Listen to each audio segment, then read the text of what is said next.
Bonjour, aujourd'hui nous allons voir la collecte de données grâce au formulaire de l'application Neatbee. Donc Neatbee est une application qui sert à mettre à jour les bases de données ou les applications métiers. Elle peut se faire soit via des fichiers Excel, comme on l'a pu voir, comme des catalogues ou des profils utilisateurs.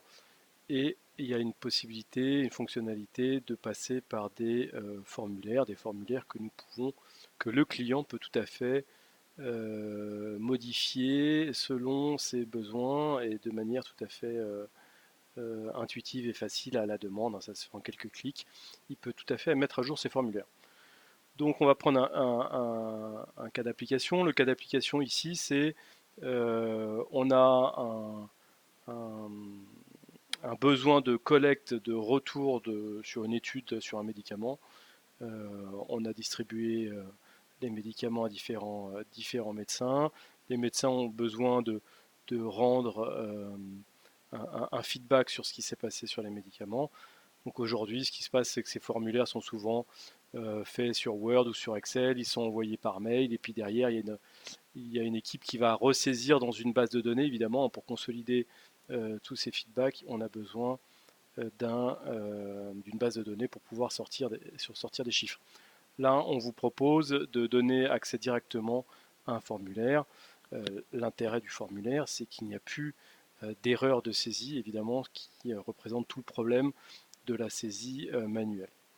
Donc ici, on va avoir le fournisseur, hein, donc c'est le fournisseur de données, hein, donc un médecin dans notre cas.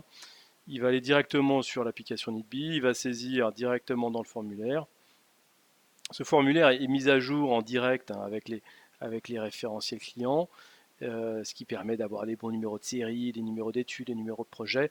Tous les référentiels que vous utilisez sont mis à jour directement dans Neatbee, ce qui évite évidemment les erreurs de saisie et qui va vous donner ensuite des bonnes statistiques, hein, évidemment, si les données en l'entrée sont mauvaises, elles seront mauvaises à la sortie.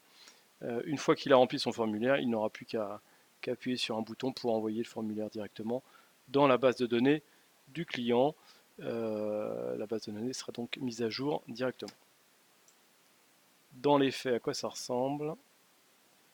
Ça ressemble à ça. Donc vous imaginez, je suis médecin, je dois faire mon feedback, ça fait 2-3 semaines que j'ai fait, que mon étude est faite. On me demande de remplir mon feedback.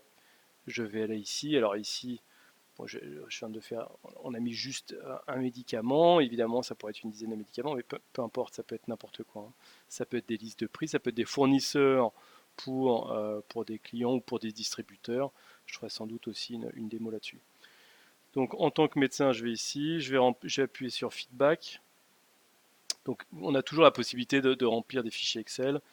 Ici, on est passé en mode formulaire, ce qui veut dire que je ne peux pas finalement importer, je n'ai pas de bouton importer, donc je ne peux que appuyer sur Add a New Line qui m'ouvre le formulaire. Donc ça, c'est le formulaire qui correspond exactement à mes besoins. Dans une autre vidéo, je vous montrerai comment marche la fonctionnalité de gestion des formulaires qui est très intéressante, puisqu'en quelques secondes, hein, je peux bouger mes champs, leur donner exactement la taille que je veux et montrer exactement ce que je veux. Donc ici, on va voir, hein, c'est vraiment des formulaires classiques, hein, où finalement la petite étoile va dire que c'est obligatoire. Je vais avoir un petit tooltip, hein, que je saisis moi-même, hein, donc pour aider les personnes qui ne sont pas habituées à, à saisir. Donc on va y aller, hein, donc voilà, je suis docteur Martin, voilà. Patrick de mon prénom, évidemment, l'ordinateur retient les champs, c'est plus facile. Donc voilà, un numéro de série Medix. Donc très clairement, là, ça va faire appel à un référentiel de numéro de série du client. Donc ici, j'ai juste à mettre la flèche, un petit coup de flèche, et je vais accéder en fait à tous les numéros de série possibles, hein, qui correspondent au numéro de série du client. Ce qui fait que je peux pas, en fait, je peux pas saisir autre chose. Voilà, c'est ça je peux pas me tromper puisque je peux pas saisir autre chose. Donc je suis obligé de saisir une de ces valeurs.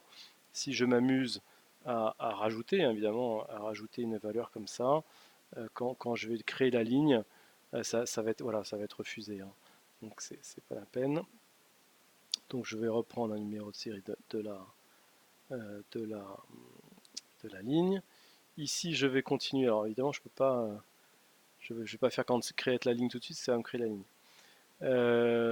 Ici je vais mettre le nom du patient, alors le patient il s'appelle Portu, là, Michel. Bon, enfin bref, on s'en fiche. Ici, les années de naissance. Bon, c'est juste un exemple, hein, c'est pour vous montrer qu'en fait, on peut mettre tous les champs. Ici, évidemment, là, c'est pareil. Je mets un petit coup de flèche et je vais récupérer mes dates. Ça m'évite d'avoir 53 au lieu de 1953. Et ça m'évite d'avoir à retravailler ma base de données une fois que j'ai collecté ma donnée. Ici, c'est tout simplement un menu déroulant qu'on aura fait soi-même en quelques clics. Donc là j'ai les valeurs et puis là je dois mettre un commentaire. Voilà. Résultat. Hop. Et j'ai plus qu'à créer la ligne. Donc ça y est, ça c'est mon formulaire, il est rempli. Pour le sauvegarder en tant que nouvelle version, je dois appuyer sur Save. Voilà, il est enregistré en nouvelle version. Ici, on garde toujours le principe de l'approbation, hein, mais c'est un module optionnel. En supposant que ça doit être envoyé à une personne tierce. Bon, là, c'est pas le cas. Et là, on n'a plus qu'à envoyer, hein, ici et à choisir le, le format. Donc, on souhaite que ça soit envoyé en Excel. Et voilà, on me dit que ça a été envoyé en Excel correctement. Donc, juste pour vous montrer, ici, c'est ce qui simule mes bases de données, mes applications cibles. En fait, c'est juste un serveur FTP, mais de toute façon, j'en aurai un.